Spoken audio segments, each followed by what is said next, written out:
Welcome to ZOOMERTIMES TV. And here's your host, Anita Finley.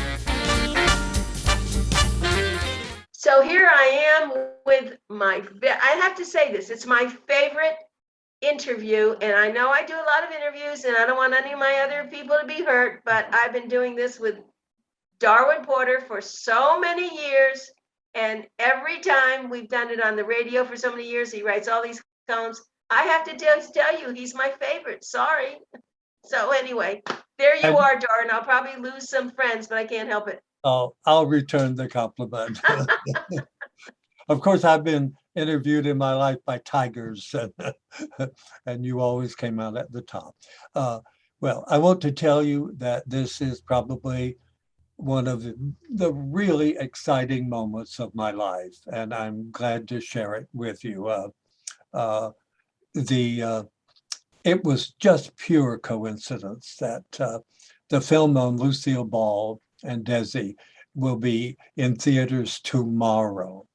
And my book is coming out tomorrow. Now, I didn't time it that way. It was just fate or whatever you call it. And also the newspapers have been on me. Tomorrow morning, they'll start reading about Lucille Ball, and I've been interviewed, and the New York Post is coming out with the biggest thing, but that goes out to 200 newspapers.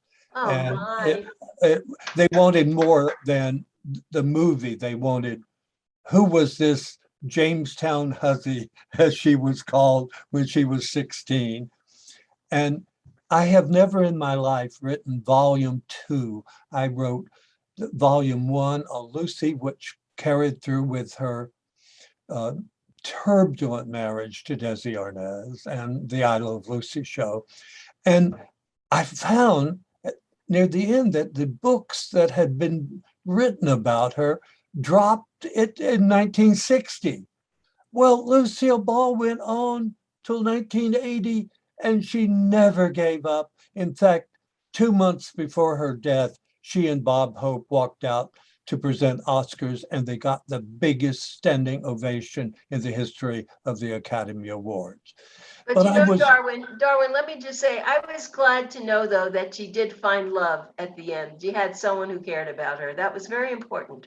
That is very important. And I hope to appeal to women who, to millions of American women who maybe fall in love with their high school sweetheart or college sweetheart and marry. But then after a few years, they decide maybe this is not the man for me. And millions of women in that situation have gotten a divorce.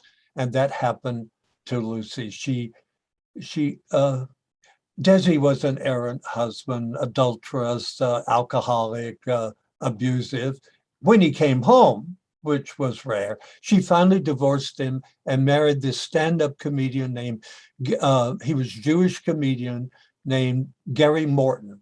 Now, he may not have been the great love of her life, but he was the dependable love.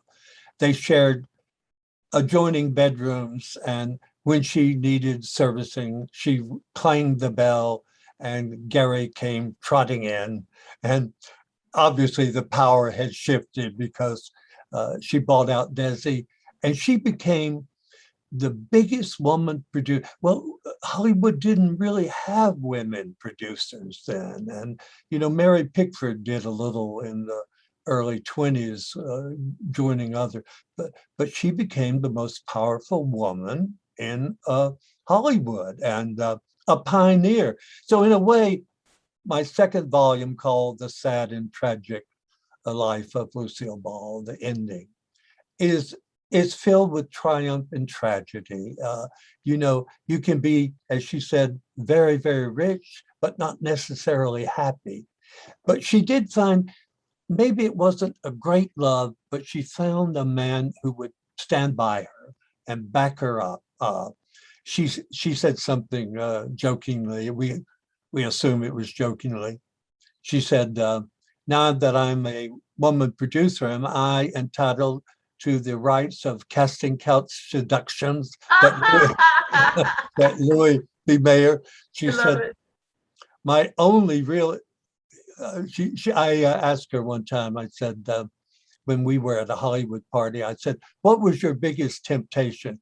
And she said, would you believe the show I did with Arnold Schwarzenegger?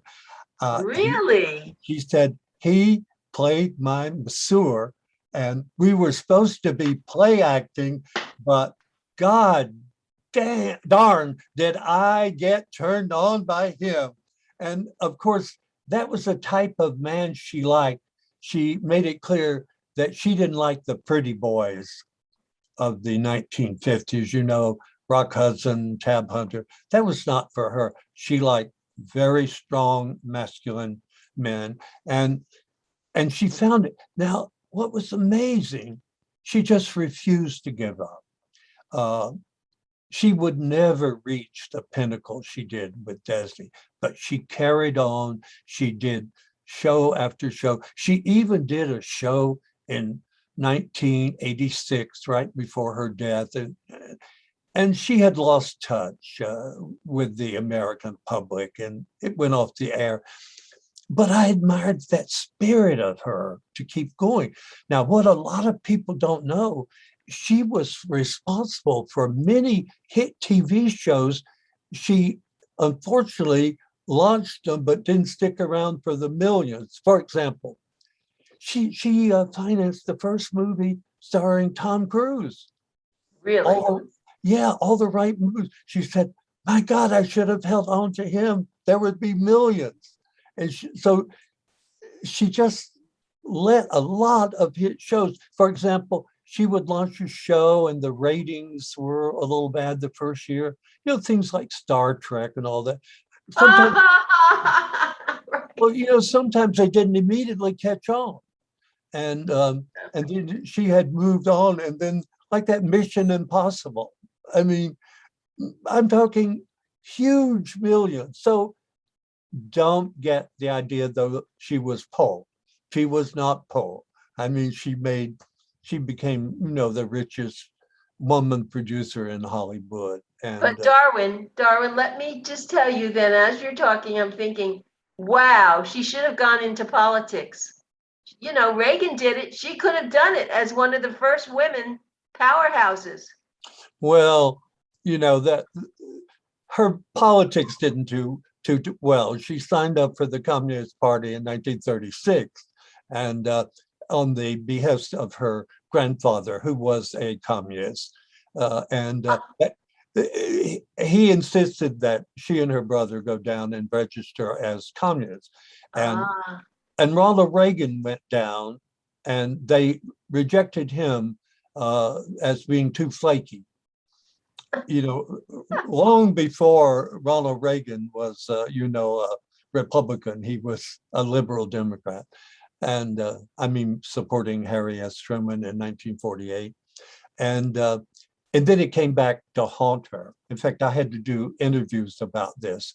And she survived because she made it clear it was just something Grandpa insisted, and she was never a communist.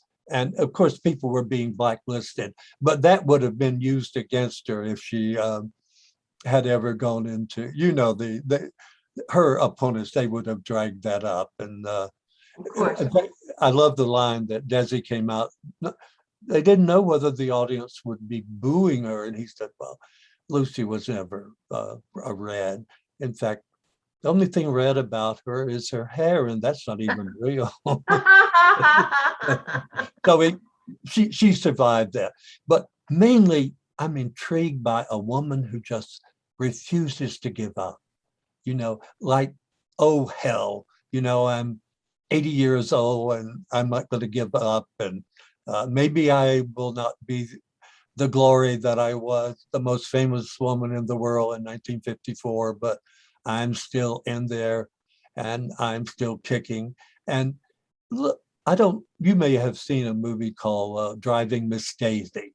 Oh, yes, Yeah. absolutely. Well, you know, in a way, she lost out on her last big chance. because she wanted to do that movie. She said, here is my last chance to win an Oscar. And she was right. Jessica Tandy won. She would have been wonderful in the part. Tell me to shut up anytime we're going off. Oh, you have plenty of time. Are you kidding? We only started. Oh, You've got 25 minutes. Well, you just tell. Okay, so I was shocked of a woman this famous was so undocumented for 1960, the last to 1989. For example, a major biographer, I won't name him, he devoted 5 pages to the last decades of her life. But she was on television all the time. I mean, even if she didn't appear in her own special, she appeared on other people's shows. And Bob Hope became her most frequent partner. A lot of people suggested there was something going on between them. And she said, oh no, Hope is not my type. But let me ask you, do they play her TV series now? The ones, with Ricky, are they still going? Around the world, ever since 1957, someone has been playing I Love Lucy around the world. Really? By the way, she'd slap anyone who called her Lucy. She was Lucille. My name is Lucille. By the way, it's interesting. Right before we went on the air, we got a call from a newspaper person, and they said, is it true that when Lucille Ball was 16 years old, growing up in Jamestown is in Western New York, she said, was she called the Jamestown Husky? Oh. Yes, she was. She had a very sexy lover named Johnny DeVito, who was 21, and he was the town gangster. And so she broke in early in life. If she had she did have a difficulty as a mother. She had 2 children, Lucy Arnaz, who was a very fine actress, but if your mother's the most famous woman in the world, your career will never be there. But she went through that generational gap that many mothers did in the 60s and 70s, because Desi Arnaz Jr., he started taking drugs and alcohol, and it was a long and difficult struggle, but millions of American mothers went through that period, and she was no exception, but she stood by him and eventually weaned him, sort of. What she was worried about is that he would marry an older woman, because he was dating people like Liza Minnelli. They were having who is still alive, they were having a hot affair, and a woman that I used to know named Patty Duke. I don't know if you remember. Yes, Patty Duke, sure. Yeah, she was older. And then there were, I think when he was 14, there was talk of a paternity suit. So she went through the fun time of a mother. And in many ways, the book also, the volume 2 that I wrote, also writes about the tragic ending of Desi Arnaz. He really, once he got a divorce, or rather she got a divorce from him, he went into a decline. First, he sold Desilu for only $3 million. Of course, that became worth a vast fortune. And he liked to gamble, and he liked to drink. And he did find a supportive wife named Edie. But by the end of his life, he had dwindled whatever fortune he had. He liked to spend it on the race horses and on gambling. And also he found a second life, unlike Lucy, that Edie, his wife, was very understanding if he went out to the bordello on Saturday night. mm.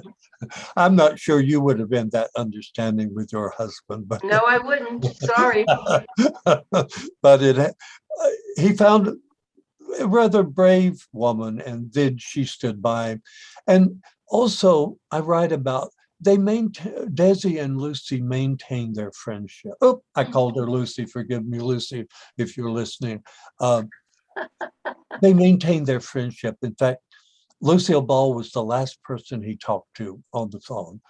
They never said what was said between the two of them, but it was a deathbed call, and they had that loyalty they probably were each was the great love of the other's life, but it just didn't work out. Desi couldn't keep it zipped up. Now, I don't want you to think that Lucille Ball was in a convent. I mean, during all the time he was away, she developed, her own passions, and her all-time, she said, the only person in the world that I would ever have left Desi for is an actor named William Holden. Right. She said, I bet he is the hottest thing that ever walked. That is until Arnold Schwarzenegger came along. And she did have a number of affairs, but apparently all of that ended in her second marriage. It was maybe it wasn't as passionate as the first marriage, love and bloom, you're young, and but it was a supportive marriage. He was totally dependent on her. Like, she made Gary Morton executive producer of many of her shows. He had only two passions, which she indulged him in, and that was buying antique cars and the golf course.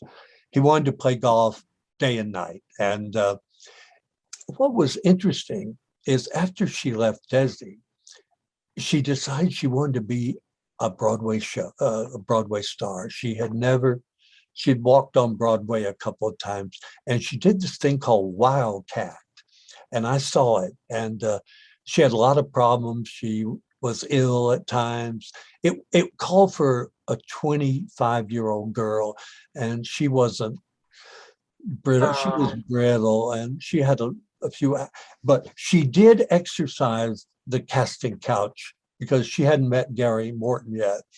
And this is going back, but she remembered seeing a movie called Clash by Night with Barbara Stanwyck, Marilyn Monroe, and Keith Andes. Huh.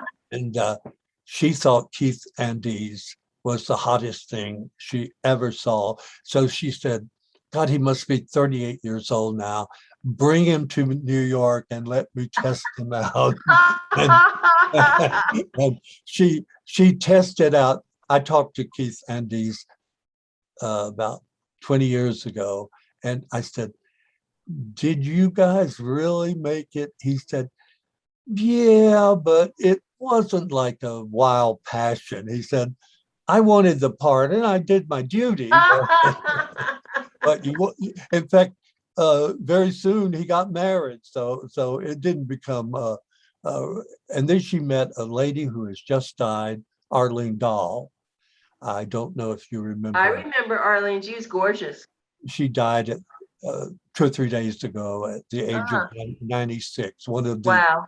oldest living. And Arlene Dahl started hooking her up with older men, maybe like in their 50s. And they were sort of all right, but most of them wanted to make a deal with her, like, can I be your agent or can I be your lawyer? And then she met this, what we used to call Borscht Belt comedian. Borscht Belt, it was a reference of the resorts that flourished in the Catskills outside New York. Right. And he was a sort of I saw him one night. He was pretty good, but it was a rough business. And I think Lucille came along and saved him. And as far as her daughter was concerned, Desi, Lucy, now she could be called Lucy Arnaz, she was always afraid she would hit some gold digger. She said, "You've got a rich mama, and these men are not really after you." Although Lucy was a very good-looking woman, and she's still alive, living in Las Vegas. And she was always worried that she would hook up with a gold digger who would want the money, and not. Did she have plastic surgery? Do you know? Well, this is a great thing. Something about her skin. It's a very complicated issue. She didn't lend herself to plastic surgery. Not everyone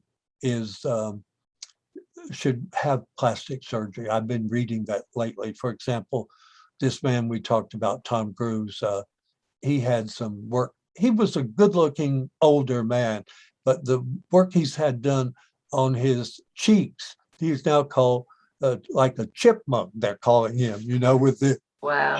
the cheeks are bulging out a bit.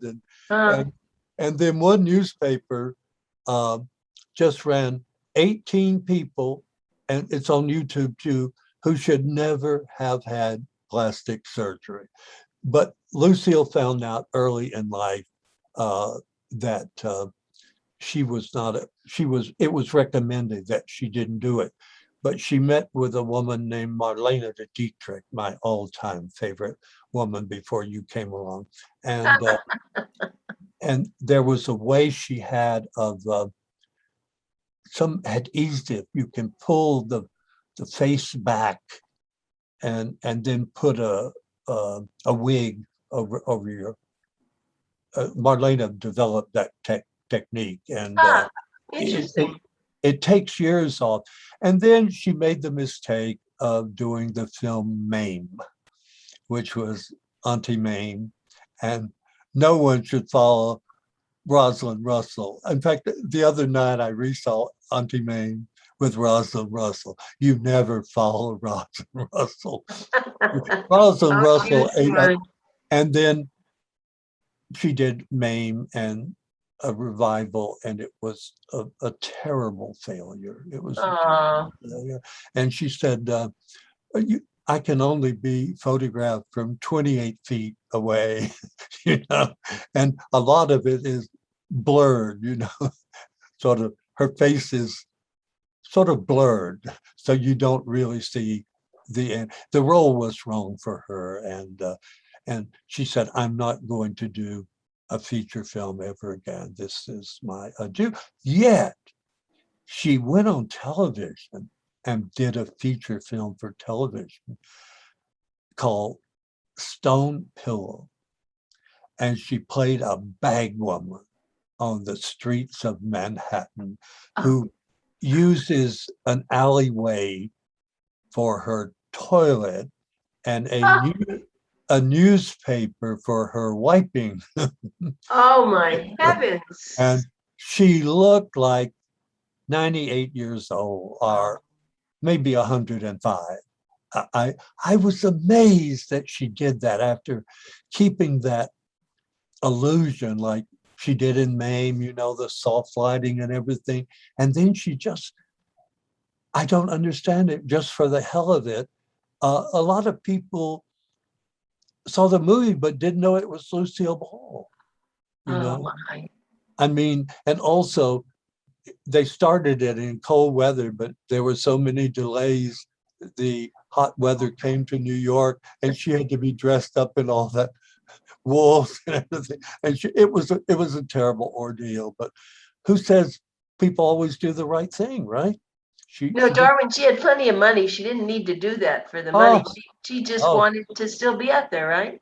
No one knows exactly. It was never publicized exactly how much money she. Oh no, she was a millionaire, heiress. Now they say women are a millionaire. They don't need the feminine.